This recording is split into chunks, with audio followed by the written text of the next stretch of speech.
नमस्कार दर्शक बंधु मु विजय आपण मानक स्वागत करुच्ची आम YouTube channel Odisha job information को। तो दर्शक बंधु आज भिडियो प्रत्येक रेशन कार्डधारी गुरुत्वपूर्ण जदि आपण किंबा आपण परिवार सरकार रेशन योजनार लाभ नेउछंती तेबे एई भिडियोटी को शेष पर्यंत निश्चय देखंतु। तो बंधुगण एवं सोशल मीडिया अनेक प्रकार खबर भाइराल होउची। कहीं कहते लक्ष लक्ष रेशन कार्ड बातिल हम आउ कहीं कहते घरे किसी जिनिस थिले मध्य आपणक रेशन कार्ड कटिज किंतु एहीपरि प्रत्येक खबर सत होई न थाए। सेथिपई आज आम से विषय कथा हबा जहाँ रेशन कार्डर योग्यता जांच समय विभिन्न राज्य में विचार करा जाई पारे। एही नियम सबु राज्य समान नुहे तेणु निज राज्यर सरकारी सूचना को ही अंतिम बोली धरतु। तेबे आसतु आरंभ करिया। एक नंबर प्रथम कौन अच्छी दामी 4 चकिया गाड़ी जदि परिवार पाखरे एक दामी कार अच्छी केतक राज्य में यह परिवार आर्थिक स्थितिर एक सूचना भाव विचार करा जाई पारे।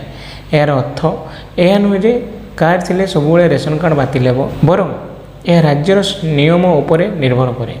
उदाहरण स्वरूप कई ऋण रे गाड़ी किनी थाई पारंती किंतु तांको आय कम थाई पारे तेणु केवल गाड़ी थिबारु कौनसी निष्कर्ष रे पहुँचवा ठीक नुहे। द्वितीय नंबर केस कौन होची सरकारी चाकरी जदि परिवार कौनसी सदस्य स्थायी सरकारी चाकरी अच्छी तेज केतेक राज्य में सही परिवार किसी रेशन योजना योग्य न हो पारती।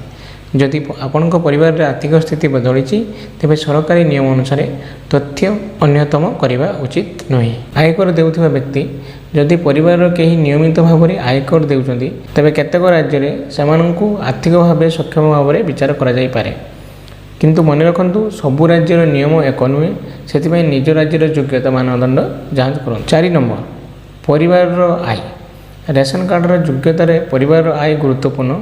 प्रत्येक राज्य निजर आय सीमा निर्धारण करथाय। जदि आपणक आय बढ़ी जाइछि किंबा तथ्य बदली तेबे सठिक भाव अद्यतन करवा भल। भूल सूचना दे लाभ नेबा आईनगत समस्या सृष्टि करि पारे। बंधुगण यह थिला प्रथम 4टी पॉइंट। आगको आमे आउ 6टी गुरुत्वपूर्ण विषय जानिबा जोंतरे बड़ घर संपत्ति भूल दलिल ई-केवाईसी और अन्य जरूरी कथा रही। सेतिपई भिडियोटी को शेष पर्यंत निश्चय देखंतु। तेरे बंधुगण चलतु एवं परवर्ती गुरुत्वपूर्ण पॉइंट गुड़िक विषय जाना। यही सब विषय को अनेक भूल सूचना पचार हुए से सठिक भाव बुझा जरूरी। 5 नंबर हूँ बड़ घर कि अधिक संपत्ति। अनेक लोक पचारती मोर पक्का घर अच्छी ताले कौन रेशन कार्ड बंद हो। यार उत्तर हूँ केवल पक्का घर थी रेशन कार्ड बातिल हुए ना किंतु केतेक राज्य में परिवार संपत्ति जमी कि आर्थिक स्थिति को योग्यता निर्णय एक अंश भाव में विचार करा जाई पारे। सेथिपई निज राज्यर नियम जानिबा सबुठारु जरूरी। 6 नंबर कारण होची भल सूचना दे रेशन कार्ड करिबा। 6 नंबर पॉइंट होची भूल सूचना दे रेशन कार्ड करिबा। धरंतु केही रेशन कार्ड करिबा बेले निजर आय कम देखाइला किंबा परिवार सदस्यों सूचना भूल देला परे जदि जांच रे सही सूचना भूल बोली जणा पड़े तेबे तांको विरुद्ध रे कार्यानुष्ठान होई पारे। सेथिपई सबु बेले सठिक सूचना दियंतु। 7 नंबर पॉइंट होची नकली दस्तावेज रो व्यवहार। केतेक लोक दलाल कथार पढ़ी नकली आय प्रमाणपत्र किंबा अन्य कागजपत्र दे रेशन कार्ड कर दे था। यह संपूर्ण बेआईन। जदि एभली कौन घटना जांच रे धरा पड़े तेबे केवल रेशन कार्ड नुहे आईनगत समस्या हो पारे तेणु केबे भी नकली कागजपत्र व्यवहार करंतु नहीं। 8 नंबर पॉइंट हूँ ई-केवाईसी अपडेट।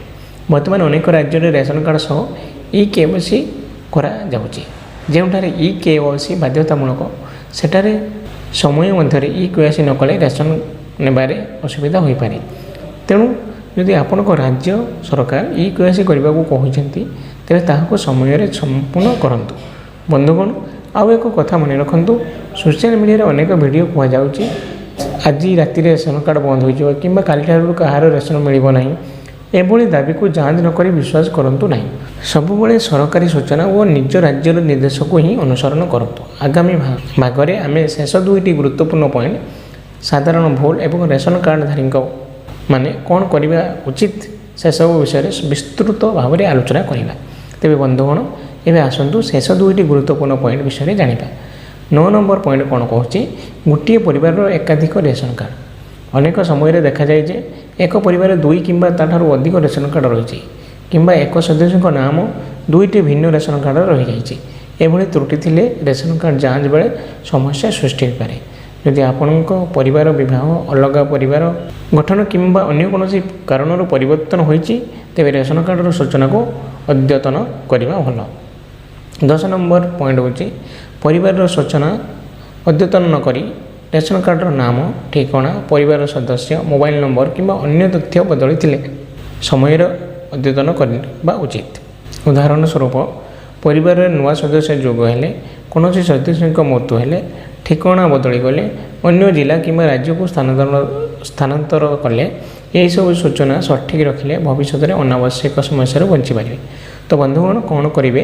ଏବେ ପ୍ରଶ୍ନ ଆସୁଛି, ଯଦି ଆପଣଙ୍କ ପାଖରେ ରେସନ କାର୍ଡ଼ ଅଛି ତେବେ ଆପଣ କ'ଣ କରିବେ? ପ୍ରଥମେ ଭୟଭୀତ ହୁଅନ୍ତୁ ନାହିଁ। ଦ୍ୱିତୀୟରେ ନିଜ ରେସନ କାର୍ଡ଼ର ସମସ୍ତ ସୂଚନା ଯାଞ୍ଚ କରନ୍ତୁ। ତୃତୀୟରେ ଯଦି ଆପଣଙ୍କ ରାଜ୍ୟରେ ଇକେୱାଇସି କିମ୍ବା ଅନ୍ୟ କୌଣସି ଅପଡ଼େଟ୍ ବାଧ୍ୟତାମୂଳକ ଅଛି ସମୟରେ ସମ୍ପୂର୍ଣ୍ଣ କରନ୍ତୁ। ଚତୁର୍ଥ ହେଉଛି କେବଳ ସୋସିଆଲ ମିଡ଼ିଆ ଭାଇରାଲ ପୋଷ୍ଟ ଦେଖି ନିଷ୍କର୍ଷରେ ପହଞ୍ଚନ୍ତୁ ନାହିଁ। ସବୁବେଳେ ସରକାରୀ ଘୋଷଣାକୁ ହିଁ ବିଶ୍ୱାସ କରନ୍ତୁ। ଶେଷ କଥା ହେଉଛି ବନ୍ଧୁଗଣ, ରେସନ କାର୍ଡ଼ ଏକ ଗୁରୁତ୍ୱପୂର୍ଣ୍ଣ ସରକାରୀ ଦସ୍ତାବିଜ। ଏହାକୁ ସଠିକ୍ ଭାବରେ ବ୍ୟବହାର କରନ୍ତୁ ଏବଂ ଯଦି କୌଣସି ସୂଚନା ବଦଳିଥାଏ ତାକୁ ସମୟରେ ତଦାରଖ କରନ୍ତୁ।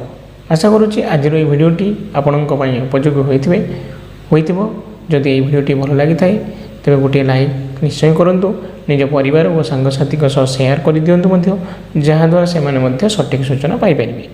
ଏବଂ ଯଦି ଆପଣ ଏପର୍ଯ୍ୟନ୍ତ ଆମ ଚ୍ୟାନେଲକୁ ସବସ୍କ୍ରାଇବ୍ କରିନାହାନ୍ତି ତେବେ ଏବେ ହିଁ ସବସ୍କ୍ରାଇବ୍ କରନ୍ତୁ ଏବଂ ପାଖରେ ଥିବା ବେଲ୍ ଆଇକନ୍କୁ ମଧ୍ୟ ଦବାଇ ଦିଅନ୍ତୁ, ଯାହାଦ୍ୱାରା ସରକାରୀ ଯୋଜନା, ration card, post office, bank ଓ ଅନ୍ୟାନ୍ୟ ଜରୁରୀ ଅପଡ଼େଟ୍ ସର୍ବପ୍ରଥମେ ଆପଣଙ୍କ ପାଖକୁ ପହଞ୍ଚିବ।